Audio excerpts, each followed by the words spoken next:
Ladies and gentlemen, may I have your attention, please?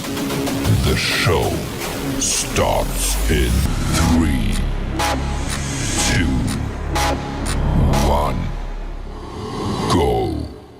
Good morning, CaneSport. It's Gary Ferman, Matt Shodell here to get your day going with some conversation on the news of the moment at CaneSport.com. And it's June the 1st, massive day for the Miami Hurricanes. And really every college program all over the country is recruiting is back after 15 months. And the Hurricanes will be hosting a barbecue this afternoon on the Coral Gables campus for about 25 or so of the hottest prospects in the class of 22 class.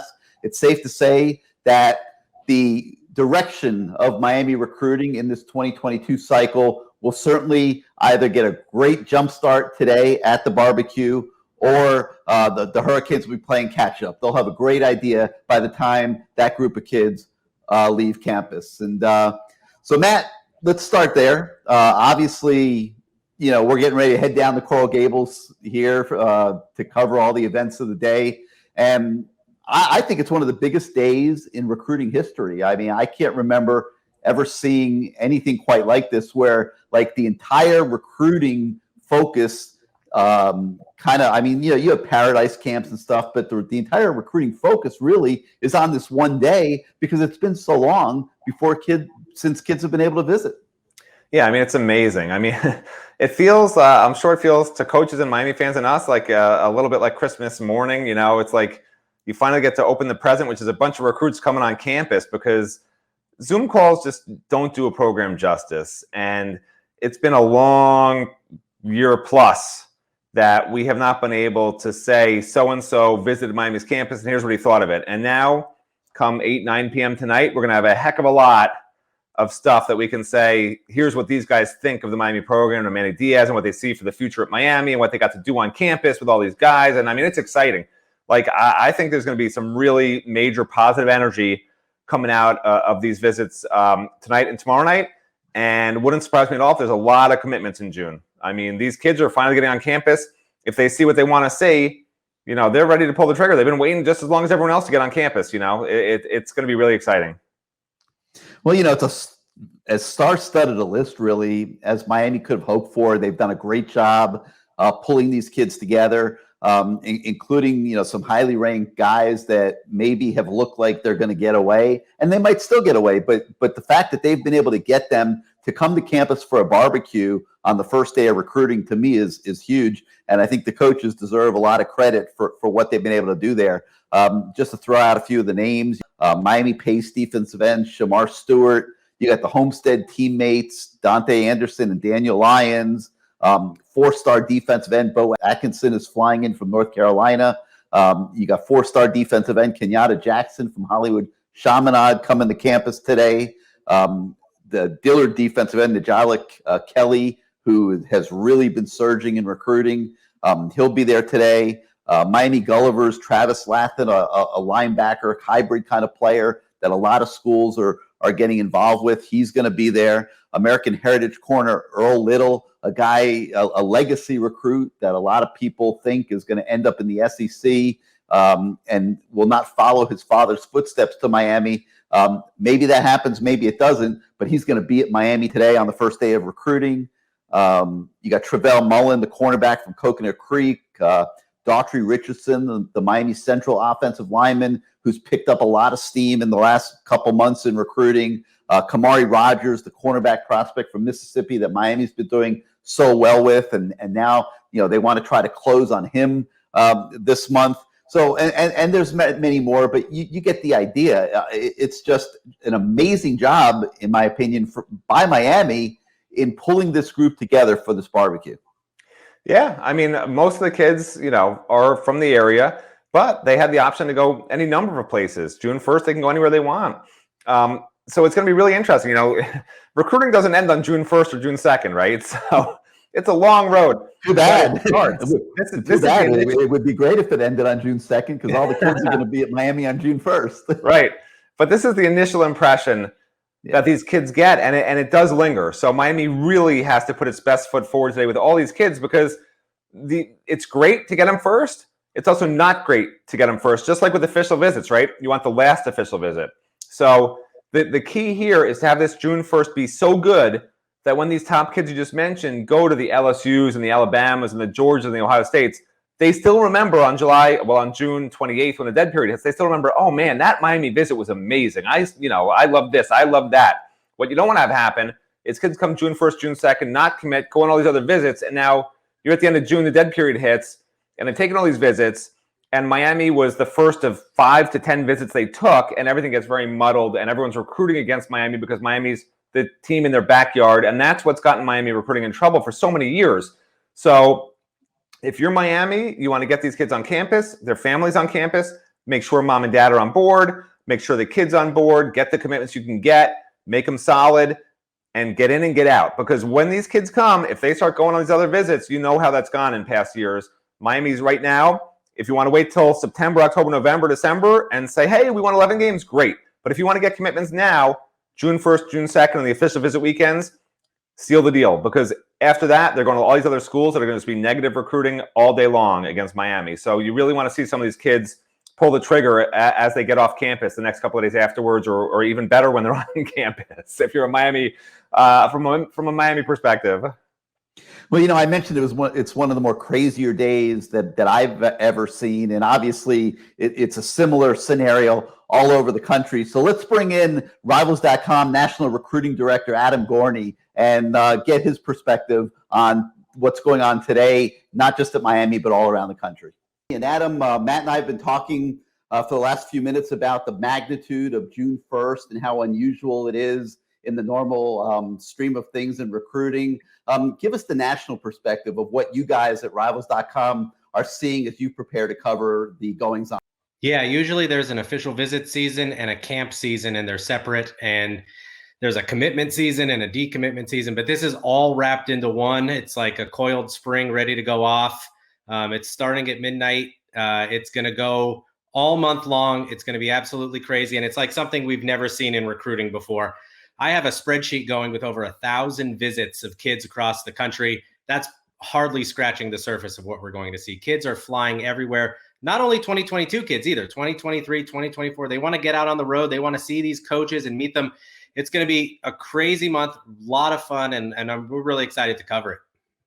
Yeah, I've been doing this for, well over 30 years, and going back to the days when we used to do recruiting on 900 lines and those kind of things.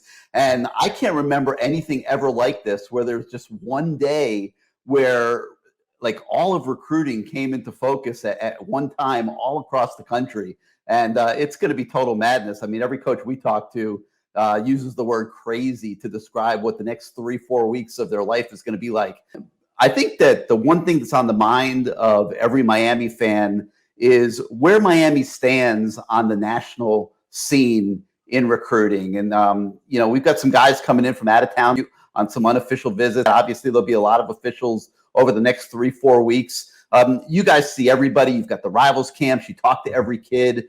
What would your summation be of where Miami stands right now in the national recruiting scene? Yeah, there's no doubt there's a lot of interest. Off the field, considerations. Miami is a great place to be. South Florida is a great place to be. Putting 2 players in the first round of the NFL draft along the defensive line was definitely big for recruiting. And, the commitments are slow right now, but that is kind of almost intentional for a lot of schools. And it'll be interesting to see if it's the same way for Miami as they go through the summer. A lot of kids are coming in, as you've reported, and we've all seen.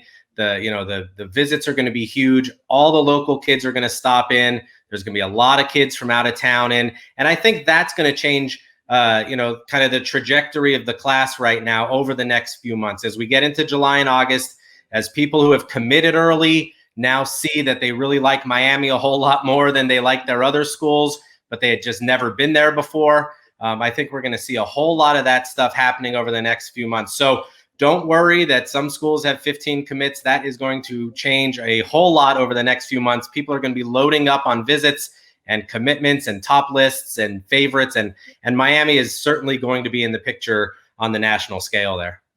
Well, the weather's pretty beautiful these days in the 305, so it's good timing for the Hurricanes to be having all these guys coming in for visits. So thank you for taking a few moments with us this morning to give us a little bit of a national perspective. And we look forward to, obviously, your coverage. And we'll, of course, be having our coverage here over the next few weeks. Thanks, Adam.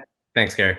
All right, Matt, let's talk a little bit more about the other things that we have going on today at CaneSport.com. A funny situation evolved the past few days with Tyreek Stevenson on Twitter. A Twitter poster that I certainly had never heard of. I know you'd never heard of him, who is a self-proclaimed college football junkie named Big Game Boomer.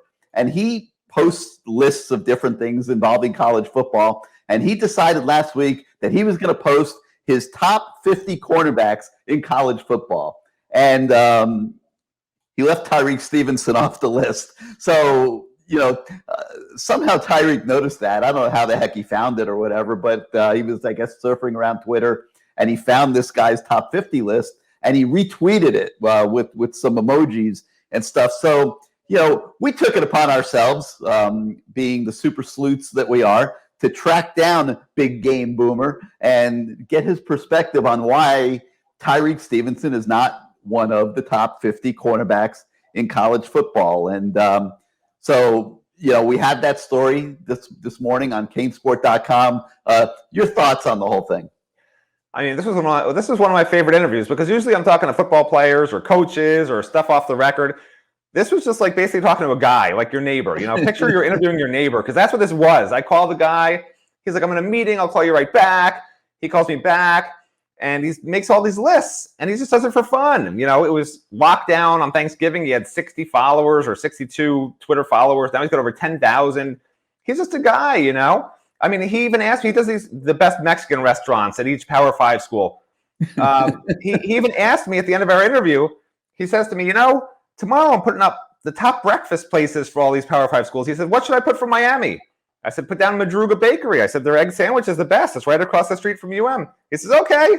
So he puts down Madruga Bakery on his list. If he had called me, I would have said, put Tyreek Stevenson on the list. I would have saved him a lot of aggravation. But he didn't call me. So maybe next time he'll call me. But yeah, he listen, Miami fans shouldn't be mad at this guy. Tyreek Stevenson shouldn't be mad. So this is just like a nice guy who's having some fun. He didn't see Tyreek's name on a bunch of lists that he checked out where he puts the stuff together because Tyreek had transferred from Georgia. It's all in fun, and it's a fun story. So make sure you read it. Yeah, I think it's awesome. It's so funny. You got to love social media and everything that it's opened up in the world, and it is a lot of fun if you keep it in perspective. Another thing, Matt, that's been an enormous amount of fun is the transfer portal, and we also have a story this morning about a defensive tackle from USC that entered the portal yesterday, and Miami has immediately reached out. Number one, it shows you how schools are constantly having to monitor the transfer portal, that you never know when a kid's going to pop in. But now you've got this defensive tackle prospect who, doesn't really know too much about Miami, but Miami did, extend an arm to him. Your take on that story? I mean, this is just a standard run-of-the-mill enter the transfer portal guy, because Miami does its due diligence. Miami didn't call this guy. Jess Simpson reached out to the guy basically right after we went into the portal. I think he said it was the first team that reached out to him. It doesn't mean Miami's taking the kid, right? I mean, they reached out to him. Are you interested? The kid says yes. Now Miami's going to go about it and say, is he good enough? Can he help us? Is he worth taking away a future scholarship kid? Because that's what it's going to do if you take this kid. They're already full for the last recruiting class. If they decide, yes, it's worth it. I mean, the kid point blank told me he knows nothing about Miami. So if they decide they want him, next task, sell the kid on Miami. Why you should come here, why we want you, and why we think you'll play right away. Because if they're going to take him, they're going to want him to start right away. You're not taking a backup, even though he was young, 2021 class. You're not taking a kid and costing future spots for a backup, right? You want a transfer guy to usually give you immediate help. Explain to him why, and go from there, But there have already been a few other schools that have reached out. Even if Miami wants him, there's far from any guarantee he'll wind up here. But still, it's worth monitoring for sure. That's why we made it a front page story, because Miami was one of the first schools to reach out, which shows they are interested and they are evaluating him for an offer. And he says he is very interested. So, we'll see where that goes. All right. Well, a lot of work ahead today. So, and I know everyone watching, has their own work to deal with. It's the Tuesday after Memorial Day, so it's been piling up on everybody's desks. So we'll check out for now, but we welcome everybody to keep up with everything going on today at CaneSport.com, and enjoy the rest of your day. And we'll see you next time, everybody.